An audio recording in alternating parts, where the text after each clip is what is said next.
សួស្តីប្រិយមិត្តទស្សនិកជនជាទីមេត្រីបងប្អូនបាទការប្រកួតដ៏កក្រើកនៅរាត្រីនេះតែម្ដងបាទគូ English Premier League បាទជុំទី23ក្នុងការប្រកួតនៅរាត្រីនេះតែម្ដងបងប្អូនបាទដូចជាមាន2គូ admin ចែកជូនបងប្អូនលេងកំសាន្តទាំងគ្នាមុននឹងចូលទៅក្នុងការប្រកួតតម្រុយគូបាល់ admin សូមឲ្យបងប្អូនចុចទៅលើ bio TikTok ឬក៏ description នៅលើ Facebook page របស់ admin បាទ admin នឹងធ្វើគូតម្លាក់ជារៀងថ្ងៃនៅក្នុងក្រុមបូកបាល់របស់ admin តែម្ដងបងប្អូនបាទនៅក្នុងវីដេអូនេះ admin ឲ្យ2គូបាទក្នុងរាត្រីនេះតែម្ដងបងប្អូនបាទដូចជា Mercure Man City ត្រូវប៉ះគ្នាជាមួយនឹង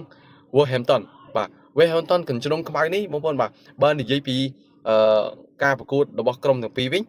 ប្រហាក់ប្រហែលគ្នាបាទអត់សូវមួយរយៈនេះដូចអត់សូវស៊ីគ្នាប្រហែលទេតែ admin ឲ្យលេង over បាទគូនេះឲ្យលេង over ហើយបងប្អូនបាទឬក៏ឲ្យលេងទៅខាង Mercure Man City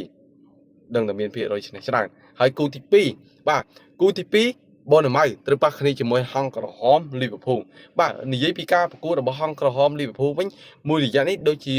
មិនសូវកាក់កបទាំងប្រហែលទេចាំមើលតើក្នុងការប្រកួតនៅរាត្រីនេះទៅជាយ៉ាងណាលេង admin ឲ្យលេង over តែម្ដងបងប្អូនបាទដឹងតែមានភាគរយហើយលេង over បងប្អូនបាទមិនបាច់វាយទេហើយក៏មិនបាច់រងដែរ admin សូមឲ្យបងប្អូនលេង over ដឹងតែមានភាគរយហើយតោះកុំភ្លេចវិនិយោគជាមួយ admin ទាំងអស់គ្នា